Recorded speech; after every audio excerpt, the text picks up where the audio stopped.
what we're gonna do now is that we're gonna start cooking this. I'm gonna use pressure cooker so that it's going to be fast. Okay.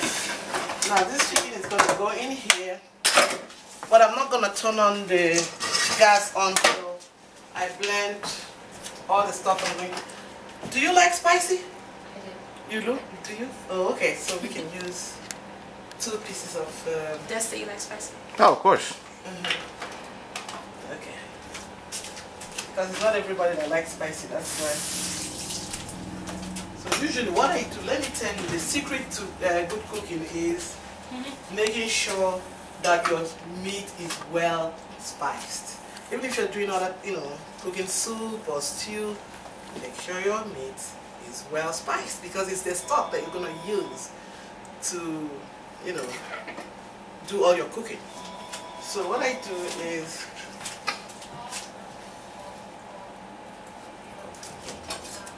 I'm not answering no phones.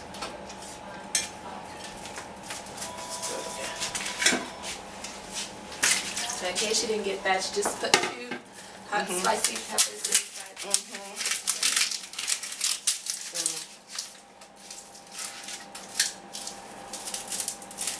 So usually what I do is I put all my spices and then turn the gas on.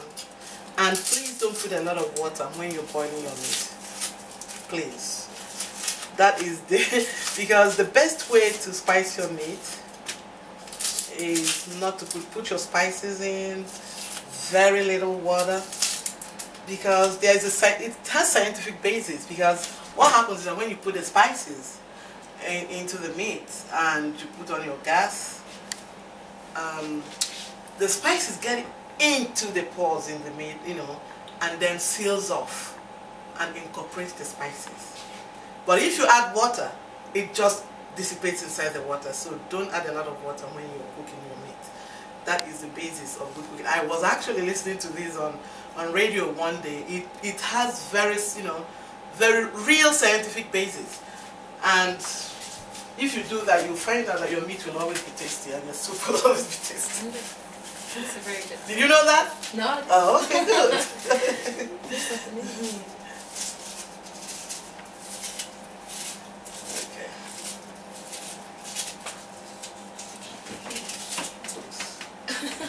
Wait, we're trying to see the technique. Oh, okay. How you cutting your. Oh, I mean, you can use. You know what? Please don't do it that way because you might cut your fingers. Always use a cutting board. But it's easy. Don't cut your finger. But for me, it's. She's a pro, Please, I'm a professional. Probably I should just use the cutting board. Okay, let me make sure that I use the cutting board so that I'll show you the right way. Always use the cutting board to do it. Okay. Okay, so I cut the onions, cut the pepper, put it in there, a little bit of water, and then you blend, okay? Make sure it is well blended.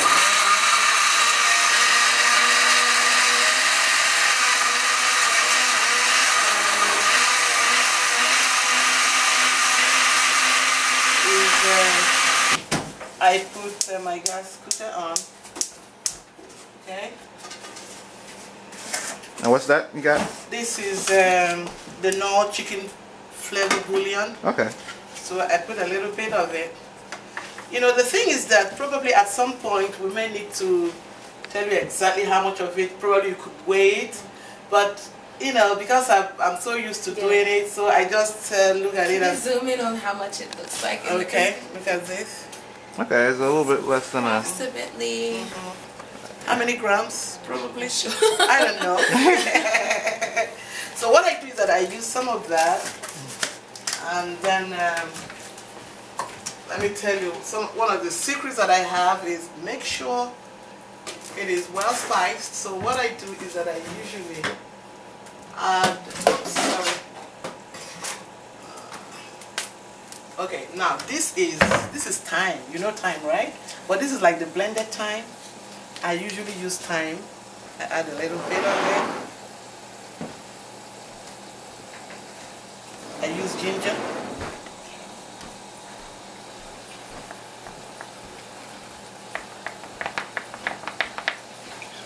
And if you have black pepper, you can use black pepper too.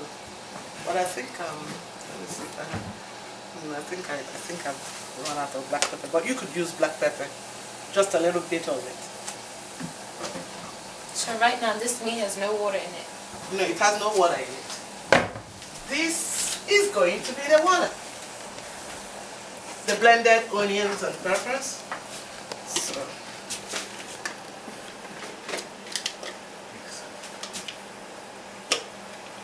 this is the water. Blend well. Okay. Okay, so now. Tasty. I'm sorry? Tasty. So.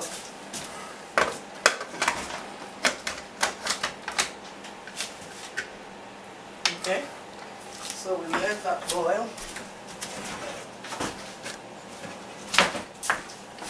And the next thing we do is we wash the beans. Now, let me see. Okay, so I blended the onions and all, whatever I blended with a little water, I added it to the chicken, and I'll just let it cook. Okay. So next thing we do is we wash it in. I don't think I'm going to wash all this because since a lot of people didn't turn up, you might not need to use all the beans. Okay.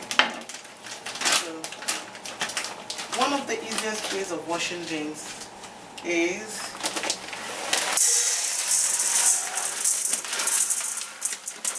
we use half of this.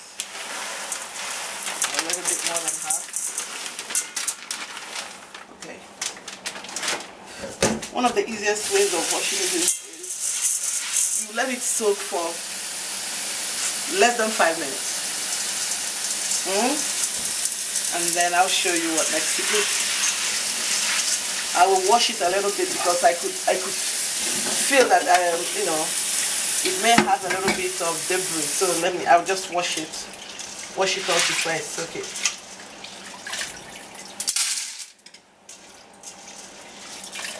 And you can use gloves too. You can use your kitchen gloves, but not.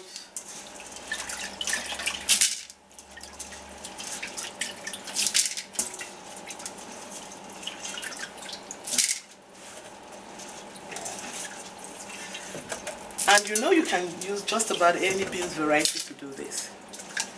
The taste might be just a little bit different, but it's still delicious, nutritious. Whatever you use, whatever type of beans you use, it doesn't really matter.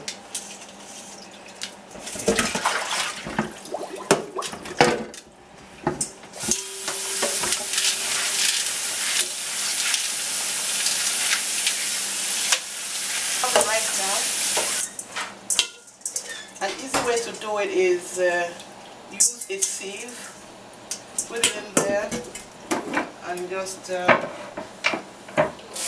it down and just wash it out. It's so easy.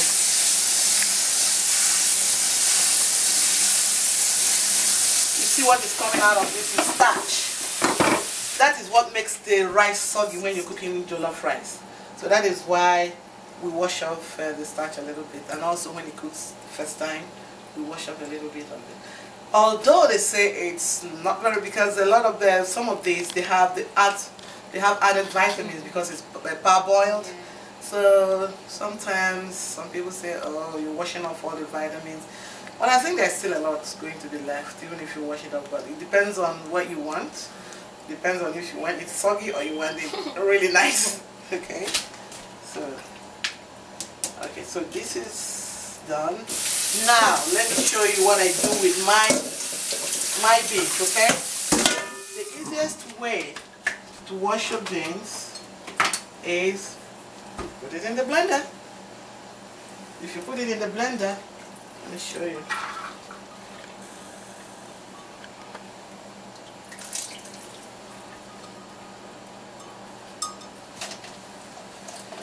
Let's see.